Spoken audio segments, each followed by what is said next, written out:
92.7 big FM पर आप सुन रहे हैं दिल्ली मेरी जान रिचा अनिरुद्ध के साथ। हर आम हिंदुस्तानी का सबसे खास सपना जानते हैं क्या होता है?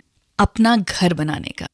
आप किसी से भी पूछ लीजिए क्या करना चाहते हो, जवाब यही मिलेगा कि एक दिन अपना घर हो। हम किसी के घर मिलने जाएं या कोई हमसे मिलने आए तो एक पक्का सवाल ही जरूर होता है, घर अपना है या किराए का? और जब घर अपना होता है तो बड़े फख्र के साथ हम कहते हैं अपना है। और अपना घर बनाने के इसी सपने के साथ हम में से ज्यादातर लोग दिन रात मेहनत करते हैं, अपने बहुत सारे खर्च कम करते हैं ताकि एक दिन अपने सुंदर से घर के सपने को पूरा कर सकें। लेकिन हमारे इसी सपने, इसी अरमान का फायदा उठाने में और उसका गला घोटने में लगे हुए हैं आजकल के बिल्डर्स।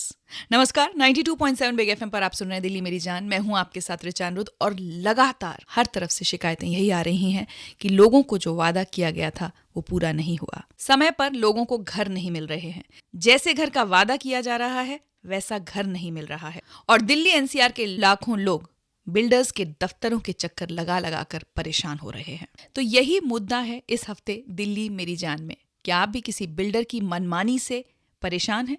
हमें कॉल लगाकर बताइए। 39927927 हमारा नंबर है। आइए हम सब मिलकर हाथ मिलाएं, अपनी आवाज उठाएं और अपनी आवाज सरकार के कानों तक पहुंचाएं ताकि फिर कभी कोई बिल्डर हमारे सपनों को चकनाचूर करने की हिम्मत ना करे। यह है दिल्ली मेरी जान। मैं हूं आपके साथ रिचा अनिरुद्ध, 92.7 बिग एफएम पर। A very good morning. 92.7 big FM पर आप सुन रहे हैं दिल्ली मेरी जान। मैं हूं आपके साथ रिचा अनिरुद्ध और दिल्ली मेरी जान में लाखों बायर्स इन दिनों परेशान हो रहे हैं क्योंकि उन्हें जिस घर का वादा किया गया था और जिस वक्त पर उस घर का वादा किया गया था उस वादे का अब कोई अता पता ही नहीं है। यही मुद्दा हमने दिल्ली मेरी जान में इस हफ्ते उठाया है। अगर आप भी किसी बिल्डर द्वारा सताए हुए हैं, लूटे गए हैं, तो हमें कॉल लगाकर बताइए। इस वक्त मेरे साथ जुड़ रही हैं इंडियन ऑयल कॉर्पोरेशन की DGM HR Nishi Khurana ji. Good morning Nishi ji. Good morning. Indian oil के कुछ एम्प्लॉयज ने कल एक बिल्डर के खिलाफ प्रोटेस्ट किया है। इश्यू क्या है? इंडियन ऑयल ने अराउंड 200 करीब एप्लीकेंट्स थे जिन्होंने जेपी क्लासिक टाउन में अपना फ्लैट बुक कराया था जी। तो ये हमने 2010 से कराया था और जिसकी डिलीवरी पीरियड था 40 month from the date of booking. तो वो 40 मंथ तो कब के हो चुके थे, अभी तक उसका कुछ अता पता ही नहीं है और वो इनकम्प्लीट है। और अभी जेपी जो है उसका न्यूज में भी आता है कि बहुत समझ नहीं आ रहा कि वो पैसा डूब रहा है। अच्छा, इस दौरान, इससे पहले जब 40 मंथ्स की पोजेशन की डेट आपको दी गई थी, तब से आप लोग क्या क्या कर रहे हैं? क्या स्टेप्स लिए आपने? हमारा इनके साथ में काफी वो कॉरेस्पॉन्डेंस होता रहता था, हम विजिट भी करते रहते थे और ये हमेशा हमें कहते थे कि अभी नहीं, थोड़ा सा आपको और डेट दे देते थे कि आपको तब तक हम कंप्लीट करके दे देंगे। ये हम पूरा उनसे मीटिंग करते रहते थे, उनसे बात करते रहते थे, प्रेशर डालते थे कि आप हमें कंप्लीट करें। तो इन्होंने हमारा एक पेनल्टी क्लॉज है स्पेशल जो हमारे एमओयू के अंतर्गत हुआ था, उसमें ये हमें डिले जो उसकी देंगे 20 रुपीज पर स्क्वायर फीट के हिसाब से। तो ये हमें कहते रहते थे कि कोई बात नहीं, आपका क्लॉज तो है और हम ये आपको पूरा देंगे। That was a very heavy penalty जी। और उसमें से अभी कुछ भी नहीं हुआ, ना पेनल्टी मिली है ना फ्लैट मिला है। हाँ, पेनल्टी नहीं दे रहे, वो कहते हैं कि हम आपको एडजस्ट करेंगे जब हम आपके पोजीशन देंगे, जो कि एडजस्ट वो कभी करते नहीं है। वो और 10 तरह के उसमें प्राइसेस लगा देते हैं, ऐसा सुनने में आता है। अब आप सोचिए निशी जी, यहाँ हम एक एक इंसान की बात कर रहे हैं कि एक एक आदमी इतना तंग होता है। आप लोग तो as a company, as a group 200 लोग, आपने कहा 200 फ्लैट्स बुक थे, क्या करेंगे आप लोग? वही बात है कि लोग जो हैं वो अपने इन्वेस्टमेंट के पर्पस के साथ में उन्होंने किया था कि हम रिटायरमेंट के बाद में वहाँ पे रहेंगे भी और बड़ा अच्छा विश टाउन बन रहा है। तो लोगों की और कुछ बहुत सारे यंग ऑफिसर्स भी हैं, एम्प्लॉयज हैं जिन्होंने भी दिया है, तो उनके लिए ये बहुत एक फाइनेंशियल क्रंच हो गया है और इससे कॉस्ट ऑफ फ्लैट भी बहुत बढ़ गया इनडायरेक्टली, क्योंकि वो उन्होंने बैंक लोन लिए हुए हैं, उसका वो ईएमआई पे करते हैं। कोशिश पूरी कर रहे हैं पर देखिए कैसे करें। कंज्यूमर कोर्ट में जाने की कोई योजना आपकी? वो भी हम प्लान कर रहे हैं और हम अभी सोच रहे हैं कि इन सब चक्रों की वजह के बिना ही अगर जेपी हमें कुछ दे दे तो वो ज्यादा बेटर रहता है। जी, लेकिन मुझे लगता है निशी जी, अब दिल्ली एनसीआर में इतने सारे, शायद हर बिल्डर से बायर्स परेशान है, तो मुझे लगता है कलेक्टिव एक्शन इन सब के खिलाफ होना चाहिए। डेफिनेटली, एंड वी वांट कि these builders should be taught a lesson, और ये हमारा ही पैसा लेकर हमारे को ही ऐसे करते हैं। बहुत बहुत शुक्रिया निशी जी हमसे बात करने के लिए। Thank you. चाहे इंडिविजुअल बायर्स हों या इंडियन ऑयल जैसी कंपनी, लापरवाही की वजह से और घर देने में देरी की वजह से हर कोई परेशान है। अगर आप भी परेशान हैं तो 39927927 पर मुझे कॉल लगाकर बताइए, और साथ ही कुछ देर में मेरे साथ जुड़ेंगी प्रॉपर्टी एक्सपर्ट ऋतु सिंह। उनसे जानेंगे ये जो रियल एस्टेट बिल की बात हो रही है, इसमें अब आगे क्या होगा और कब तक होगा। यह है दिल्ली मेरी जान, मैं हूं आपके साथ ऋचा अनिरुद्ध। Good morning. ये तेरा घर ये मेरा घर, किसी को देखना हो घर तो पहले आके मांग ले तेरी नजर मेरी नजर। लेकिन उन घरों का क्या करें जिनका वादा तो हमसे किया गया था, लेकिन जिनका अभी तक कहीं कोई नामो निशान नहीं है। नमस्कार, 92.7 बिग एफएम पर आप सुन रहे हैं दिल्ली मेरी जान, मैं हूं आपके साथ ऋचा अनिरुद्ध। और इस हफ्ते दिल्ली मेरी जान में बात हो रही है दिल्ली एनसीआर के बिल्डर्स की मनमानी की। अब मेरे साथ स्टूडियो में जुड़ चुकी हैं प्रॉपर्टी एक्सपर्ट ऋतु सिंह। ऋतु, एक बात बताइए, अभी हाल में बहुत ज्यादा शिकायतें हर बिल्डर के खिलाफ आ रही हैं, बायर्स नाराज हैं, जगह जगह प्रदर्शन हो रहे हैं। एक बिल्डर के ब्रांड एम्बेसडर धोनी थे, उन पर भी सवाल उठाया बायर्स ने। अचानक ये इतनी सारी शिकायतें क्यों? रिचा, एक्चुअली प्रॉब्लम्स हमेशा ही बायर्स के साथ रही है। उनके चाहे हम आज की बात लें या हम पिछले 3-4 सालों से लें, मतलब जब से ये प्रॉपर्टी में बूम आया है उस टाइम पे तो बिल्डर्स के पास इनॉर्मस फंड था, उन्होंने अपने प्रोजेक्ट्स कंप्लीट किए, टाइमली दिया। लेकिन धीरे धीरे जैसे जैसे डिमांड बढ़ती गई, बिल्डर्स को अपने प्रॉफिट मार्जिन ज़्यादा दिखते गए, वो उस तरह से जो है इधर उधर से कैसे भी करके फंड इकट्ठा करके बहुत सारे प्रोजेक्ट्स एक साथ स्टार्ट करने लगे। लेकिन फिर आ गया रियल एस्टेट का डाउन ट्रेंड। उसकी वजह से क्या हुआ कि सेल काफ़ी स्लो हो गई और बिल्डर्स की भी जो है प्रॉब्लम्स बढ़ती गई, क्योंकि उन्होंने बहुत सारे फंड मार्केट से उठा रखा था। हमारा रियल एस्टेट जो है वो एक एज इंडस्ट्री की तरह नहीं पहचाना जाता है, इस वजह से जो भी फंड बिल्डर्स मार्केट से उठाते हैं उन्हें काफ़ी हाई कॉस्ट देनी पड़ती है। ऐसे में कंस्ट्रक्शन कॉस्ट भी डे बाई डे बढ़ता जा रहा है, तो बिल्डर्स के संग भी काफ़ी प्रॉब्लम है, जिसकी वजह से उन्होंने प्रोजेक्ट्स उनके डिले होने लगे।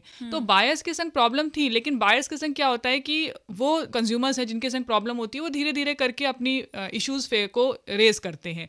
जब उन्हें कहीं पे कोई एक पॉइंट मिलता है उनके प्रोजेक्ट से रिलेटेड, तो उन्हें लगता है कि नहीं, मैं ही अकेला नहीं हूँ, और भी हमारे साथ हैं, तो फिर वो धीरे धीरे करके ग्रुप में आके वो रेस करने लगते हैं। तो 2009 से जो प्रोजेक्ट स्टार्ट हुए थे वो धीरे धीरे डिले होते गए। आज उन बायर्स के पेशेंस जो है वो लूज कर रहे हैं, इसीलिए हमें एक साथ इतने सारे बिल्डर्स की कंप्लेंट जो है वो सुनाई दे रही है, और इस तरह से हमारे सामने वो प्रोटेस्ट के रूप में धीरे धीरे आने लगी है। जी, और जैसे आपने 2009 की बात की, उस समय जो प्रोजेक्ट शुरू हुए कायदे से वो 2013 बहुत ज्यादा हुआ, तो 2014 तक लोगों को मिल जाने चाहिए। बिल्कुल। और जाहिर सी बात है, हमारे देश में आम आदमी लोन लेता है, भारी भारी EMIs एक मिडिल क्लास आदमी चुकाता है, नौकरियां करता है, ताकि वो एक घर जल्द से जल्द हासिल कर पाए। और जब उसमें थोड़ी सी भी देरी होती है तो लोगों को टेंशन होता है। रियल एस्टेट बिल हाल ही में पास तो हो गया है, लेकिन कानून बनने में उसमें कितना टाइम लगेगा, और जब कानून बन जाएगा तो उसका क्या फायदा बायर्स को मिलेगा, और क्या एग्जिस्टिंग बायर्स जो परेशान हो रहे हैं उनको कुछ फर्क पड़ेगा, ये सारी बातें मैं जानूंगी ऋतु सिंह से आपसे बस कुछ ही देर में। अगर आप लोग किसी बिल्डर से परेशान हैं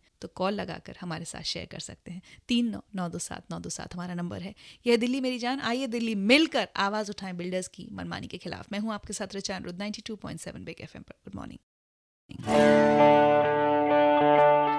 न बोले तुम न मैंने कुछ कहा, भाई अब बिना बोले तो काम नहीं चलेगा। जिस तरह से दिल्ली एनसीआर में लाखों लोग बिल्डर्स की वजह से परेशान हो रहे हैं, अपने उस सपने के घर का इंतजार कर रहे हैं, अब तो मिलकर आवाज उठानी होगी, दबाव बनाना होगा बिल्डर्स पर भी और सरकार पर भी कि जल्द से जल्द इन बिल्डर्स के खिलाफ कार्रवाई की जाए और लोगों को उनके घर दिलाए जाएं। नमस्कार, 92.7 बिग एफएम पर आप सुन रहे हैं दिल्ली मेरी जान, मैं हूं आपके साथ ऋचा अनिरुद्ध, और मेरे साथ हैं प्रॉपर्टी एक्सपर्ट ऋतु सिंह। ऋतु, एक बात बताइए, ये जो रियल एस्टेट बिल इतनी बात तो हो रही है, पास हो गया है, इसके फीचर्स क्या हैं, क्या क्या खास बातें हैं इस रियल एस्टेट बिल में? रियल एस्टेट बिल जो पास हुआ है, अब सेंट्रल गवर्नमेंट के बाद अब स्टेट गवर्नमेंट का रोल आता है।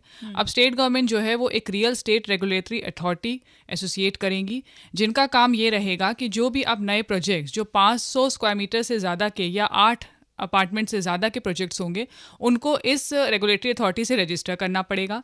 उसके बाद सेकंड जो पॉइंट इसमें यह है कि जो अभी तक बिल्डर्स जो हैं वो सुपर बिल्डअप एरियाज के नाम पे सेल करते थे प्रोजेक्ट्स, अब उनको कारपेट एरिया मेंशन करना पड़ेगा कि उसी के अकॉर्डिंग उनको कॉस्ट लेनी पड़ेगी, क्योंकि इसमें बहुत चीटिंग करते थे। बहुत चीटिंग करते थे, एग्जैक्टली। तीसरा पॉइंट इसमें यह है कि अभी तक क्या करते थे कि बिल्डर्स एक प्रोजेक्ट से फंड रेज करते थे और उसको उस प्रोजेक्ट पे यूज़ ना करके उसको अपने बाकी प्रोजेक्ट जो उनके पिछले डिले चले आते उनको कंप्लीट करने में यूज़ करते थे या फिर नए प्रोजेक्ट्स या अपने नए प्रोजेक्ट्स में। लेकिन अब इस बिल के बाद उनको एक एस्क्रो अकाउंट में एटलीस्ट जिस प्रोजेक्ट के लिए वो फंड रेज कर रहे हैं उसका 70% उस एस्क्रो अकाउंट में डिपॉजिट करना पड़ेगा और उसी पर्टिकुलर प्रोजेक्ट के लिए यूज़ करना पड़ेगा। और उसके अलावा जो है, जो सबसे बड़ा पॉइंट इसमें यह है कि अगर अब बिल्डर कोई भी प्रोजेक्ट डिले करेगा तो उसको जो है बायर को उसकी EMI के इक्विवेलेंट पेनाल्टी के रूप में वापस पे करना पड़ेगा। तो ये काफ़ी बड़ा फैक्टर है जो इन्होंने रियल एस्टेट बिल में किया हुआ है। और ऐसे तमाम छोटे मोटे और भी फैक्टर्स इंपॉर्टेंट हैं जिनसे कि कोशिश ये की गई है कि बायर्स का कॉन्फिडेंस रियल एस्टेट मार्केट में वापस लौटे। लेकिन एक बात बताइए, अब ये स्टेट्स पर निर्भर करेगा कि वो कब ये अथॉरिटी सेटअप करें, रेगुलेटरी अथॉरिटी, या जल्द से जल्द करने का उन पर भी दबाव है? 6 मंथ्स के अंदर उनको ये सेटअप करना है। इस तरह का प्रेशर जो है वो गवर्नमेंट की तरफ से है। लेकिन ये जो अथॉरिटी सेटअप होगी भी तो भी ये जो पुराने बायर्स हैं जो हम 2009 से बात कर रहे हैं, इनको कोई फायदा नहीं मिलेगा? पुराने प्रोजेक्ट्स को तो अभी इसमें इंक्लूड करने का ऐसा कोई प्रोविजन नहीं डाला गया है, लेकिन ये अथॉरिटी जो आएगी वो पुराने इश्यूज को भी हैंडल करेगी। ठीक है, तो हम अपने लिसनर्स को सलाह दे सकते हैं कि अगर आप घर खरीदने का इस वक्त सोच रहे हैं तो थोड़ा 6-8 महीने और इंतजार कर लीजिए, स्टेट रेगुलेटरी अथॉरिटी सेटअप हो जाए, उसके बाद ही घर खरीदें। बिल्कुल, ऐसा आप कह सकते हैं। बहुत राहत मिल सकती है नए बायर्स को एक बार ये state real estate regulatory authority setup हो जाए। इंतजार करेंगे कि NCR, फरीदाबाद, गुड़गांव, नोएडा यानी हरियाणा और उत्तर प्रदेश में जल्द से जल्द ये सेटअप हो ताकि बहुत सारे बायर्स इस तरह से परेशान होने से बच सकें जैसे अभी वाले बायर्स हो रहे हैं। अगर आपको कोई परेशानी है, कुछ कहना चाहते हैं इस मुद्दे पर, किसी बिल्डर से आप भी परेशान हैं, कॉल लगाकर बताइए। 39927927 हमारा नंबर है। यह है दिल्ली मेरी जान और मैं हूँ आपके साथ ऋचा अनिरुद्ध। Good morning. हाल क्या है दिलों का न पूछो सनम, एक फ्लैट बुक कराना गजब ढा गया। नमस्कार, 92.7 बिग FM पर आप सुन रहे हैं दिल्ली मेरी जान। मैं हूं आपके साथ ऋचा अनिरुद्ध और इस पूरे हफ्ते हम बात कर रहे हैं उन लोगों की और उन लोगों से जो दिल्ली NCR में बिल्डर्स के झूठे वादों से परेशान हो रहे हैं। मैंने आपसे कहा था अगर आपको भी किसी बिल्डर ने लूटा है तो कॉल लगाकर बताइए। मेरा नाम सुब्रत भौमिक है। हमने दिल्ली में रहने के लिए एक फ्लैट बुक करवाया यूनिटेक वेस्ट व्यू में। 2012 में हम इनको लगभग 30% पेमेंट दे चुके, जो विच इज अराउंड 30 लाख रुपए, और इन्होंने कहा था 2014 तक पोजीशन दे देंगे। अब 2016 आ गया, गड्ढा भी नहीं खुदा और पता नहीं ये खा भी रह जाएगा, शायद फ्लैट मिलेगा भी या नहीं मिलेगा। सुब्रतो जी, आपकी तो आवाज से ही मैं आपका दुख समझ पा रही हूँ और ये दुख आपके साथ बांटने वाले बहुत बहुत सारे लोग हैं, लाखों लोग हैं दिल्ली NCR में जिनका यही एक दुख है। बहुत ज़रूरी है कि हम सब मिलकर आवाज़ उठाएं और बिल्डर्स की इस मनमानी को ख़त्म करें। कुछ उम्मीद जागी है कि जब ये state real estate regulatory authority बन जाएगी तो शायद बिल्डर्स पर कुछ लगाम कसी जा सके। ऋतु सिंह, आप हमारे स्टूडियो में आई, इसके लिए आपका बहुत बहुत शुक्रिया। Thank you Richa. चलते चलते कोई छोटी सी टिप देना चाहेंगे हमारे सारे लिसनर्स को?